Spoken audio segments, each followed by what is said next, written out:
I think before the rapture and before, the canon event, as they say, before the canon event happens at the rapture, God coming down on the horses and all the angels and whatnot.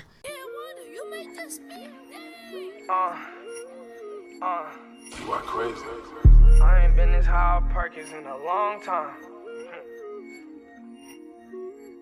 I ain't been this high off Perkins in a long time. I took 230s and a half of a third one. I feel like I can see everything with my third eye. Feel like I'm floating, see the world from a bird's eye view.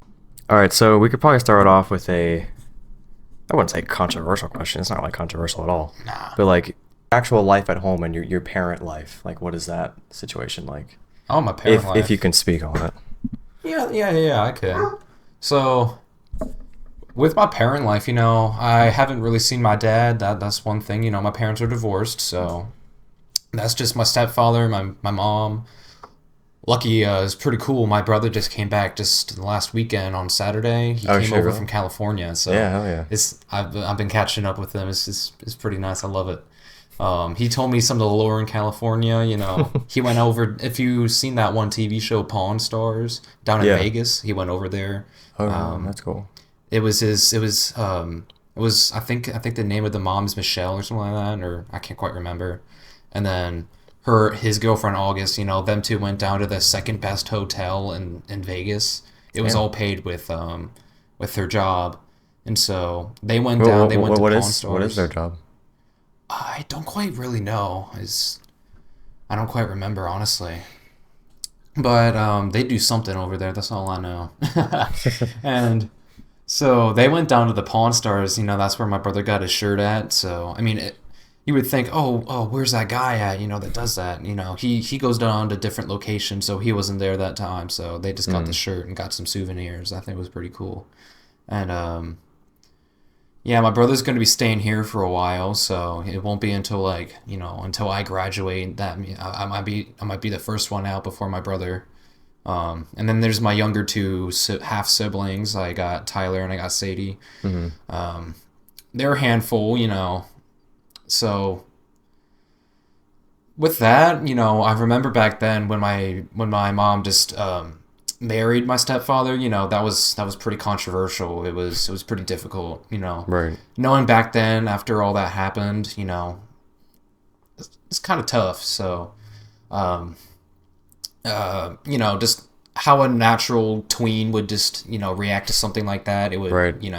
So we had our struggles, I kind of like really hated my stepfather, plans to, do some not so nice stuff, So, like one of the best things I was thinking of in terms of like doing something bad was pushing him down the stairs and like WWE, like, super slamming him or something, Oh my God. Just a kid's imagination, you know what I mean? Right. So.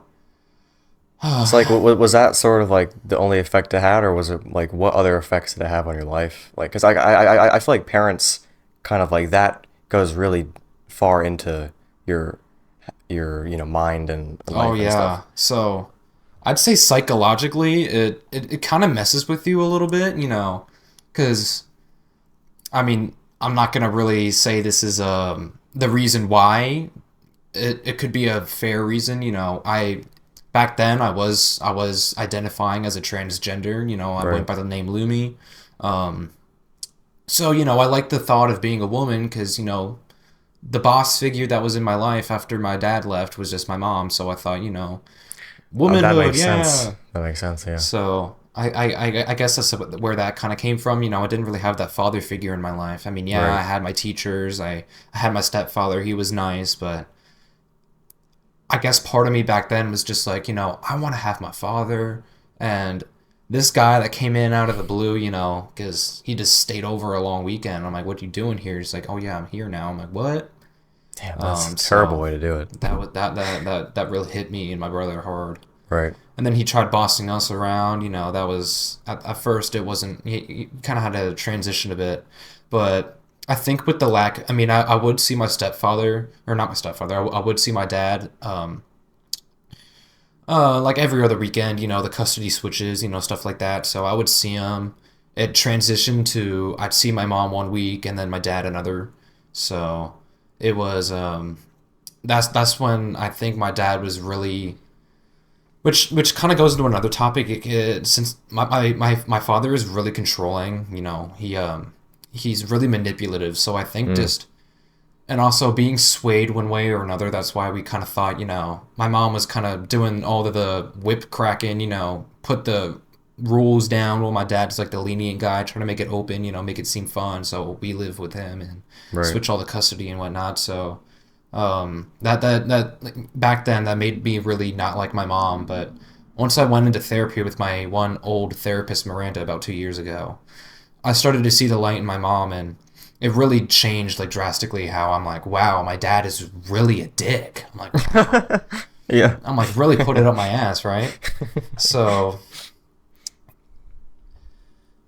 with that, I kind of thought, my father was nice, but he was really controlling. He was micromanaging a lot, and he was really verbally and mentally abusive to my brother. He got the brunt of it. But yeah, the oldest too.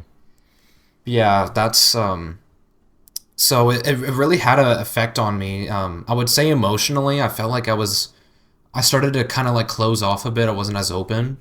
I kind of thought of it as like, oh yeah, I'm like that one cheery, happy kid all around. Everyone likes me, but now I'm starting to get a little more reserved. Right. And with that, if I was to kind of speak my opinion around my father, he would start to outlash, verbally, and so I kind of kept my opinions to myself. So, I mean, there's nothing wrong with that, because nowadays, if you speak your opinions, people start to hate you a bit, but that's only like a select few people. Right. But I would say that it really changed me in terms of like, speaking to people, and it really had a mental toll as well. Like I was really, really depressive, and I remember there was one time I was just so out of it. I was at my stepmom's house down in Marietta. That's where my dad lived.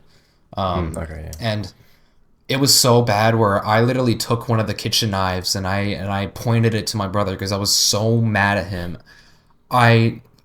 It was almost like the cliche angel versus devil on your shoulders, and the devil guy was saying like, oh, you should kill him, oh, you should taunt him or something. But I was just kind of standing there motionless, and I was just keeping my head down, and I was just standing there when my brother walked in. He's like, what are you doing? I'm like, I didn't really say anything, and then he just walked away, and I put it back in. But that was like the worst, and it was also like it could have been something where I could have hurt him, but I felt like I could have almost hurt myself doing something like that. That was probably the closest I've got to like almost a suicide in a sense. Yeah. But I knew I never had the balls to actually do something like that. So, yeah. Friends and family has always been a stronghold for me. So I never thought like, I can't just let them down, And especially with my one closest friend, Aurora, I've been friends with her for 15 years. I'm like, I can't just let her down, you know? So, without them, I felt like, I probably wouldn't be here right now. Mm-hmm. So. Damn. And it's also just the morals that I've always lived with, My mom has been a really good role model in terms of morals, and especially my grandmother, on my mom's side, she's Christian, so I've kind of got those Christian morals in me. All right, so just kind of stuck with it, yeah. So I also kind of felt like during the latter years of trying to recover from all that, maybe about a year ago or maybe like half a year ago at the start of this year, that's when I really started to get a little more in tune with Christianity, thinking, oh wow, not all Christians are just just the happy-go-lucky guys that always get this stuff and just praises. They're all broken people, and with that, it's they just find that salvation and that happiness in Jesus Christ, and it and that's where they find their happiness, is through that, and that's what helps them. So it's not always healthy or already healed people going into it. Like it was broken people and they needed help. Yeah. I felt like that also helped me. I mean, that also goes into another topic. For Christianity, like, you could think, oh, Jesus ain't real, stuff like that, but you could believe what you want to believe, and even if it's not true, if Jesus wasn't there and if all that, I mean, I believe it, like it makes Like there is some sort of God. There has to be. Yeah. Like, there's no way, because I remember watching. I forget where it was. It might have been like a Young Sheldon. Honestly, don't don't shit on it. But I remember watching this one clip where Young Sheldon was with his mom saying, because his mom was going through a little bit, kind of wavering on Christianity, and Sheldon really brought a really good point. And that also, I watched some other YouTubers. I watched Einbegger and Christian Youth Ministries. You could probably look that up on YouTube. That they actually hit like the hard hitting questions, like, what do I do? Like, what's this? What's sin? Stuff like that.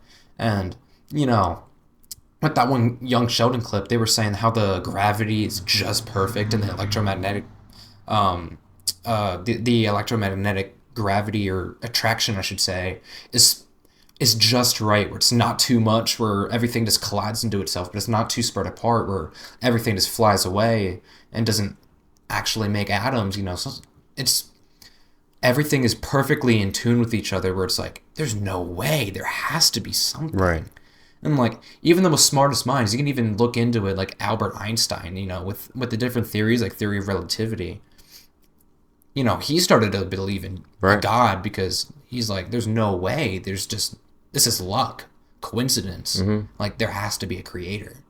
And so, even though, some people may say, oh no, Christianity ain't a thing, I still say it's a good thing to kind of follow by those morals. It's still something good that's to definitely live the most by. important part, is just being a good person, And obviously. and some people may trip it up, like, oh, I have to be this perfect person, all this, all that. But at the same time, everyone knows we ain't perfect, so there's no way you're gonna live this happy-go-lucky life, and that's not what Jesus wants. That's not what God wants. He just wants to see someone who's willing to try and go down the narrow path, and not, as jokingly as I say, the highway to hell, because broad is the way to bad, and narrow is the way to righteousness, as they say. Right. So Because, like, the way I see it, I feel like I don't know if there is a hell. Like, what do you believe that there is a real place, hell, and like Satan, and like I think Satan is real, but I think he's only real if we want him to be real. Like, our thinking that way is giving him power. You know what I mean? yeah, that makes me think of say you were to try to commit like, let me say, I don't know, lust. For example, some people say, oh, I'm trying to quit porn, stuff like that. Oh, what do I do? I remember watching a video, I forget by who, but they were saying that if you were to think about something like, oh, I want to stop, I don't want to do this, that just manifests the idea of lust in your head. So if you have that manifestation of thinking about it, it kind of brings about the sin anyway. But in terms of the devil,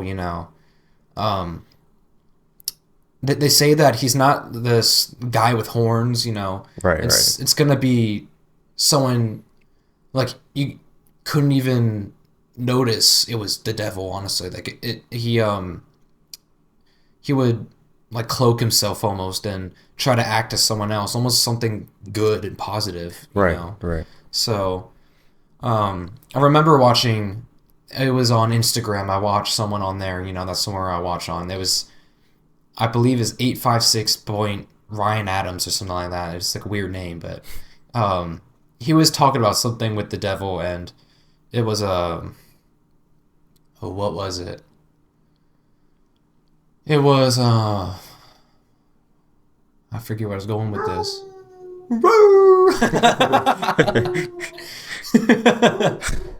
Hope this isn't going for too long. But... So I forget where I was going with this.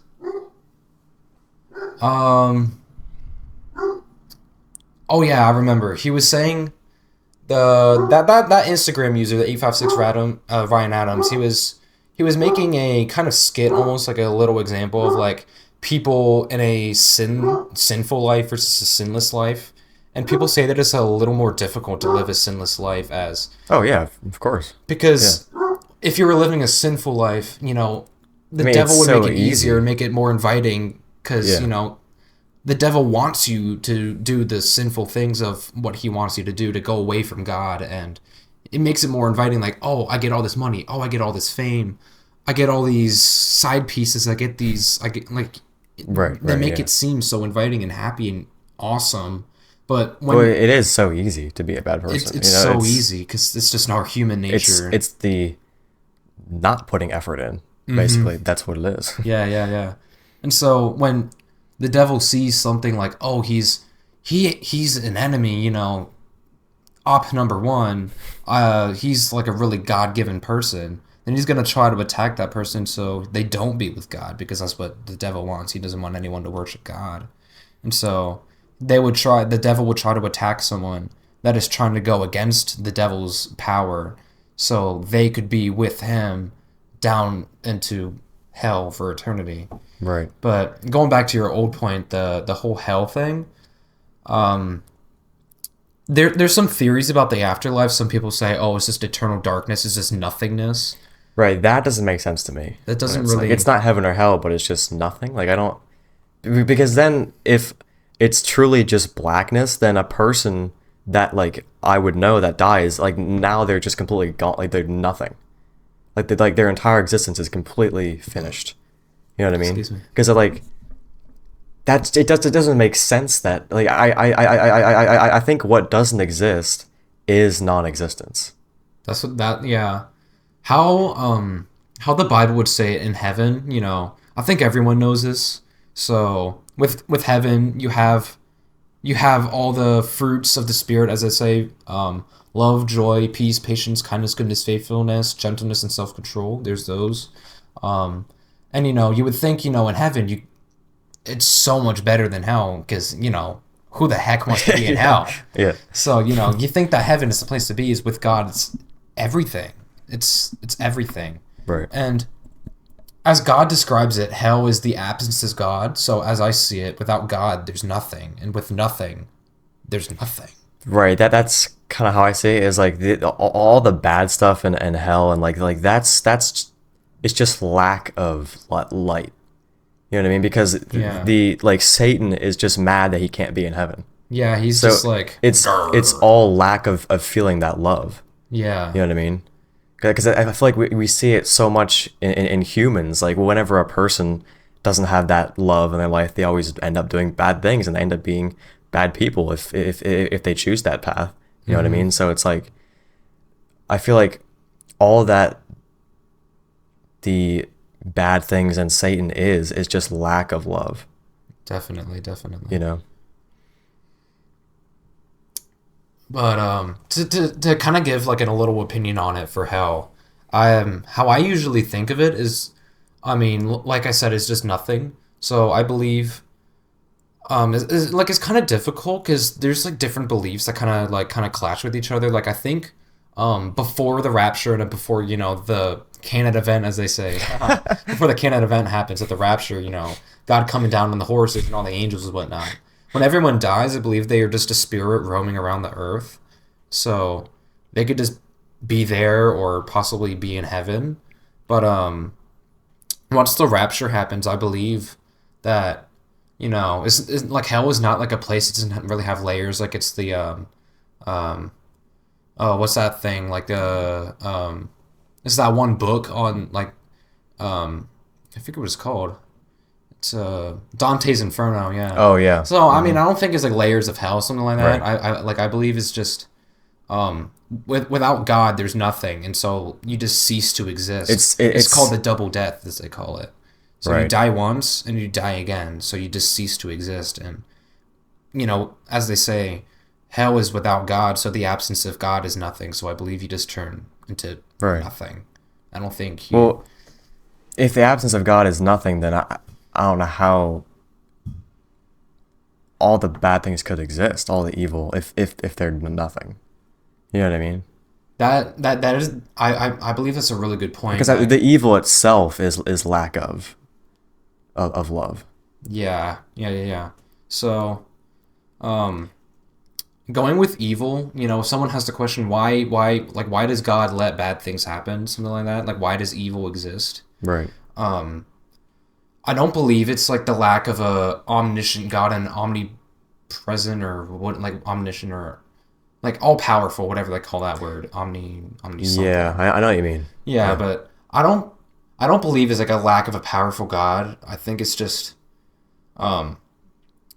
if you were to think of it as like three scientists making their own world. If everything was perfect and everything was simulated to be perfect, you would kind of want your creation to love you in a sense, right? So if you were to it's like if you were to make, for example, a like a robot or something, it's cool that you made it. It's perfect. If it was to be like, say, a really high tech humanoid person, and you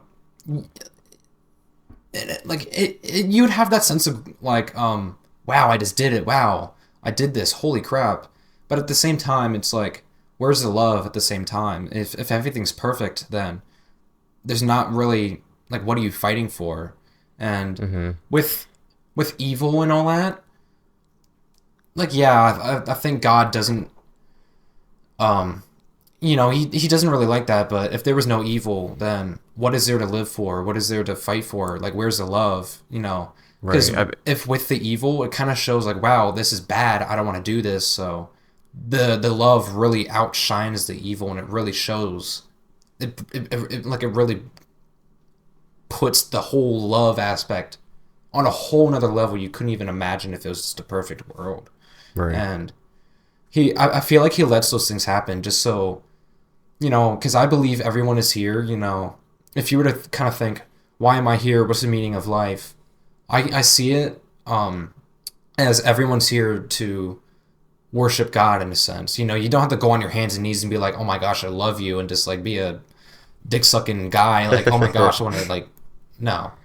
Like, I believe it's, you live with him, he's just with you and he helps you, but with those hardships, it comes with, it brings a lot more satisfaction into God's and also our hearts, because if everything was perfect in this world, then what do you have to live for? You're just mindlessly doing everything perfect, and like what's the point? Like, I remember there was this one scene from Adventure Time. I know it's, why would a cartoon have hard-hitting quotes? But believe it or not, Jake the dog was saying to Beemo was asking, why can't we have everything perfect? And Jake the dog was saying, without hardship, what is there to live for, Because, yeah, it sucks, but how Markiplier says it as well, embrace the suck, embrace fear, let it be. Yeah, absolutely. Iron sharpens iron, embrace the fear. I mean, don't run into the fire, but, go through it and be like, this fear will help me, this hardship will help me. And through that, it'll bring out more satisfaction and more happiness out of it. And it'll have a little bit more sunshine in the darkness, if you know what I mean. Mm-hmm. So, like, with the whole thing of, like, you have to do something to get into heaven, did you believe that? Because what I've always been confused of is, like, if love feels this way on Earth, where if I have, like, a creation, like a kid, or, like you said, a robot or something, if that kid or whatever doesn't love me back, I would still love them. You know what I mean? And I feel like that's the way that God would feel to us if he created love, you know what I mean? So I never understood why like there's like a rule book to get into heaven if that's how love works, because it goes against what love is. Like the actual, like, well, if you don't accept me, you can't get into heaven if you don't do this. But that's not the nature of love. And I feel like God at the end of the day, like, kind of is love. God is what he's the embodiment, pulls us in that direction. And so that was like one of the hardest hitting things. I'm like, I remember my brother kind of thought of it as, like, to put an analogy to it, some people think of God holding, say us, over like this giant pot of fire, either love me or I will drop you and you will die in eternity in hell. I don't really think it's that way. I believe it's more of a crossroad, like, left or right. Which kind of brought back to my old point. I was saying, narrow is the way to righteousness, broad is the way to destruction. So I believe it's, God gives you a choice. It's either, do you want to follow the ways of the devil? Do you want to follow a sinful life? Or do you want to put in the work and at least try? I mean, because like I said previously, nobody's going to be perfect. And he's not Yeah. looking for perfection. He's Yeah, not yeah. looking for anything. Because he knows that this world isn't going to be perfect, and he knows that it's going to be difficult, knowing, one of his strongest appointed angels, just fell from the sky, and he's going to try to attempt to get everyone out of it. Mm-hmm. So I don't believe it's you got to do X, Y, and Z to get into heaven. It's more of It's more of a choice. it's more of a choice, I Yeah. would say. And with the Ten Commandments, you would say, Moses up on the mountain making all those.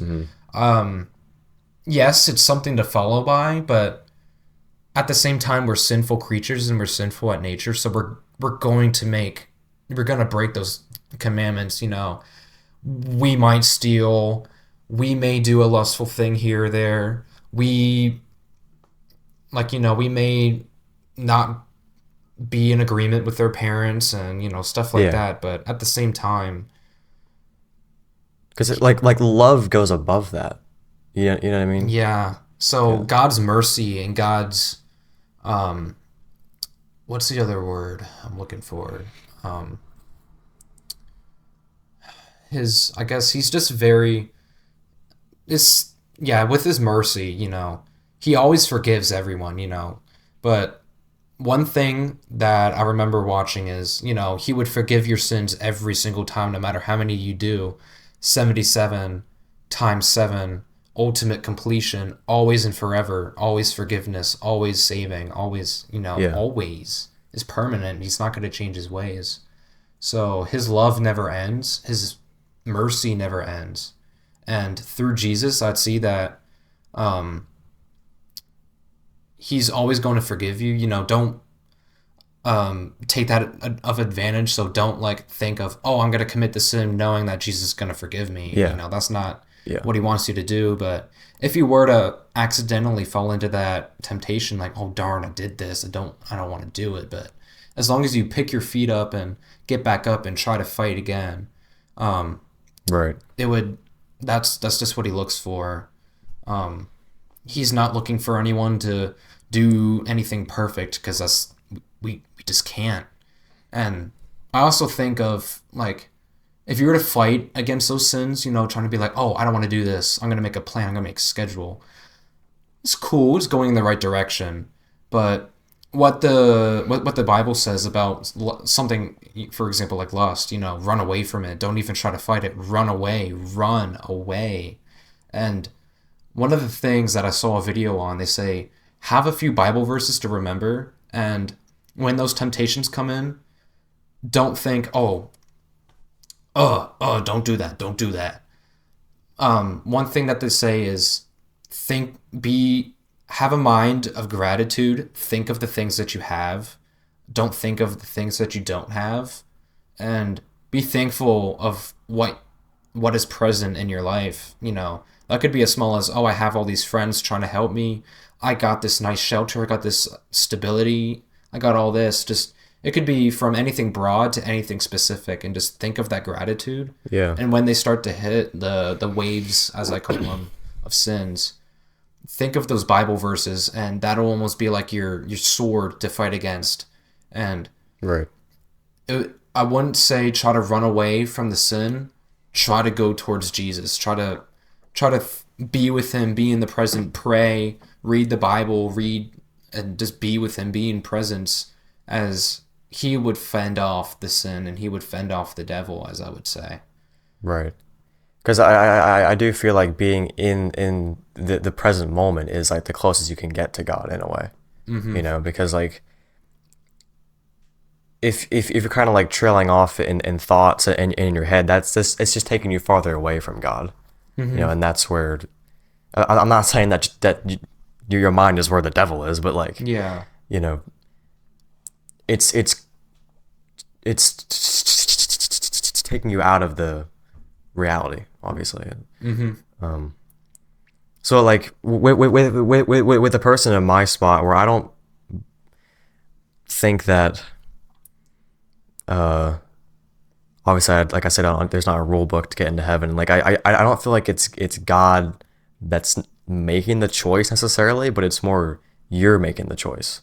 Like it's like I either choose the positive path of love and God, or I choose the bad path of the other side. So like I feel like it's almost more of a personal choice, because that way of seeing the world in that bad light is going to give you more bad things, and it's the exact same way in the positive way, where seeing the world in that way is it will give you more positive things and show you what's really there. Yeah. So yeah, I don't know. It's just, it doesn't make as much sense to me that God would ever put one of his creations in hell. It's from his choice, because I don't know. It just doesn't make sense to me. To kind of put an idea on it, I think, some people theorize, or not really theorize, but some people have the idea that we all have free will, and that's what I believe. Yeah, I believe that. God too. actually sacrificed some of his omnipotent power and actually gave us some of his godly power, and, gave us free will, and we get to decide whether we want to go or not and follow through with, do we want to go into hell, or do we want to try to put in that effort to go up to heaven and stuff like that.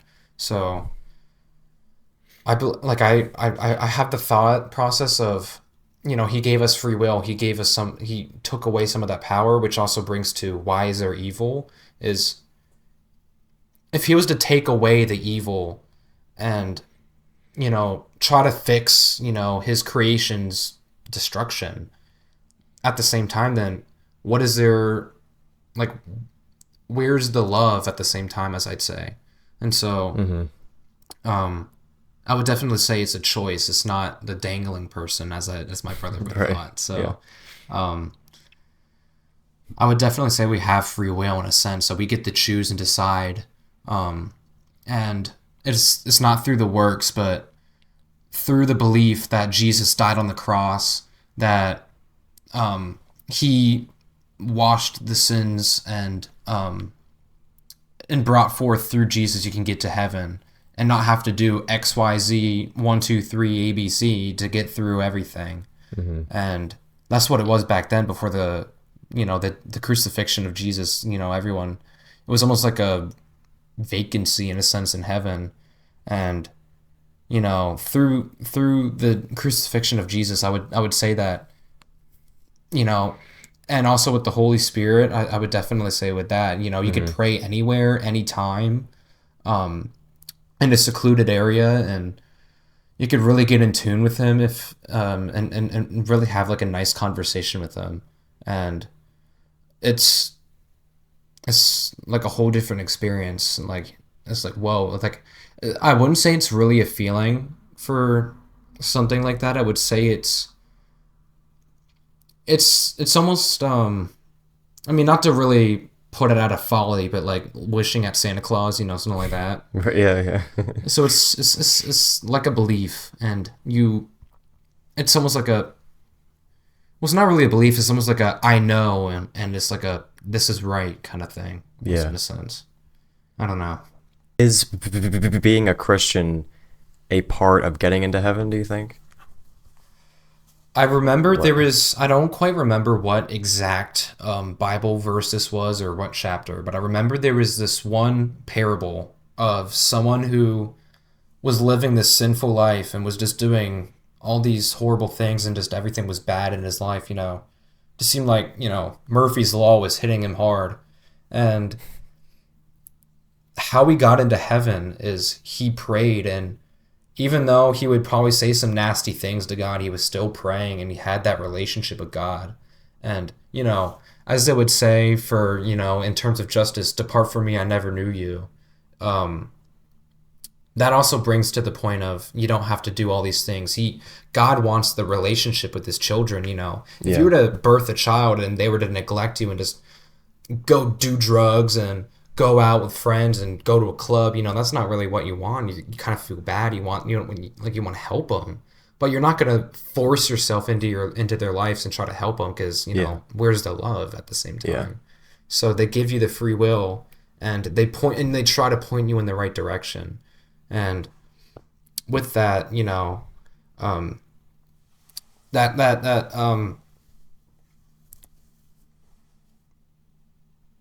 I forget where I was going with that. So yeah. So like I think what I was asking like is calling yourself a Christian part of passing into heaven? Like did you have to? Because I feel like Christianity is a man-made thing at the end of the day. Like not believing in God, but like that would be that's a man-made. Like all the Lutheran, Catholicism, Baptism, like Baptist and evangelical, like all that crap, all that stuff. Like I call that religion. That's man-made stuff. Right. But I call it like, I mean, for me, I'm non-denominational, which means I'm not Catholic, I'm not Baptist, I'm nothing. I'm just. Oh, okay. I didn't know that. Okay. Yeah. So, I mean, they like if you were to be a Catholic, they have their rule books like, oh yeah, don't eat any bottom feeders. You got to do this, you got to be baptized. I mean, I don't really like all those rules because that's a man-made thing. But what God wants is just people to have a relationship with Him. Just read the Bible, have a prayer life, and I would definitely say if you can't read the Bible, at least try to conversate with Him.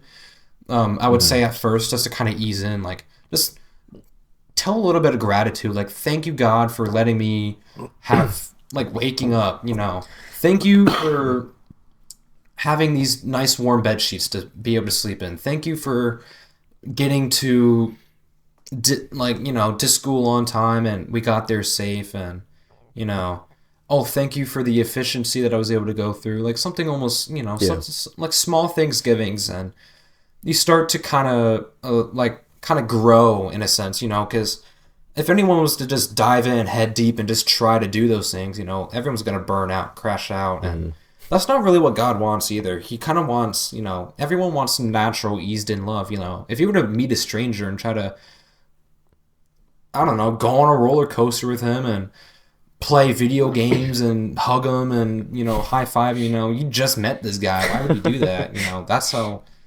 nobody would want to do that. But if you were to, ease into it and let it be natural, that's how I would make it. That's how I would usually try to tell people to get into Christianity. Ease yourself into it. Yeah, you may not want to stand up and sing and clap your hands and stuff like that and worship, but I mean, hey, even worship, as God says, is just trying to not achieve that sin. So trying to, right, yeah, that's a good way just to being with Him and praying, especially praying, that's a form of worship, and worship doesn't have to be you on your hands and knees crying and trying to be this dick sucking guy. You could just be like, oh, I just want to be with you right now, God, something like that. That's a lot more like, dang, kind of feeling. Yeah. Oh, so is there actually a church that you go to? Oh, yeah. To kind of go through the timeline of churches, I would say the first church I was probably at was the one church my grandparents were at. That was also the one I was baptized at. I don't quite remember what the church was called, but it was like a 5-minute drive from my Nana and Pop-Up's house. So I was baptized there. I remember when I had my week... my summer vacation, just a week in Maryland, I would have that the like little Bible school or whatever on Sunday. Yeah. And I got these arts and crafts things. I remember making a few things. It was pretty cool. I did it a few years in a row. That was like the first church I went to. I think I might have been to like maybe a few of their sermons or something like that. But, like I said, it was a vacation trip, so I'm not there all the time. Yeah. So I would say one of the like actual routine churches I went to was Tri-County down in Bethel. That one, I was there with the Jaegers, when I first went into working at Dutch Way, and I was actually working my, when I actually got promoted to be a line cook, one of my coworkers and really good friends, Asa Jaeger, he was, asking me some of these Christian questions like, do you go to church? What's your opinion? Yada, yada. And I'm like, why not? I'll go. He invited me to church. I'm like, yeah, why not? I'll go to church. Yeah. And, everyone has their own like Christian story. And for me, when I first walked into that church, I'm like, holy crap. this place is so open, you know, because everyone, if you were to like walk into a church at a churchy looking church, if you know what I mean, Yeah. like the cliche stereotypical church, Right. The everything classic. feels so stiff, and that's where I think about the religion. You know, I don't want to Yeah, go exactly. to a religious church. I want to go to a non-denominational church, which was what Tri County was. And one of the things they would do, you know, they would have their like an hour worth of like worship time. I don't know. I mean, I kind of lost my track of time when I was there. I went through a few songs, maybe like 4 Christian songs or whatever, and they would actually like invite you to go up to the altars, worship, sing along, do whatever you want. Some people cried, some people prayed, you know. You could walk up there, you could walk out, you know, go to the bathroom, you know. You don't Yeah. feel like you're stuck to your chair and glued there until the end of the sermon. Like, Yeah, I felt it exactly. was so open and inviting. I'm like, oh my gosh, I love this church. And especially when I was with the Yeager family, they were so kind to me. I'm like, oh my gosh. And that's when that was back in last year. That's when I kind of started to say, wow, I'm actually like a Christian. But at the same time, I don't want to say I'm Christian, because that I feel like is almost like calling myself in terms of religion. So I just Right. call myself a child of God in a Yeah. sense. Yeah.